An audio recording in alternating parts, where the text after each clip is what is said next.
আসসালামু আলাইকুম। ওই দেখা যায় কবরস্থান, ওই আমাদের ঘর, ওইখানেতে থাকতে হবে সারা জীবন ভর।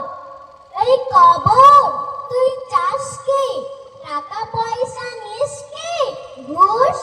না, আমি খাই না, মমিন বান্দা পাই না। একটা যদি পাই অমনি তাকে জান্নাত পাঠাই। আসসালামু আলাইকুম।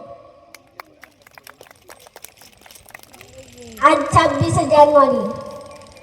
আজ 26শে জানুয়ারি, নেই কোথাও ইংরেজদের হুঁশিয়ারি। হয়েছে কার্যকারী 1950 সাল, তাই তো ধরেছি দেশ পরিচালনার হাল। ছোট আছি বড় হব, দেশটা মোরা গড়ে তুলব। কেউ বা হব ডাক্তার, কেউ বা হব মাস্টার, কেউ বা ইঞ্জিনিয়ার। চলবে না কো জমিদারি, দেশ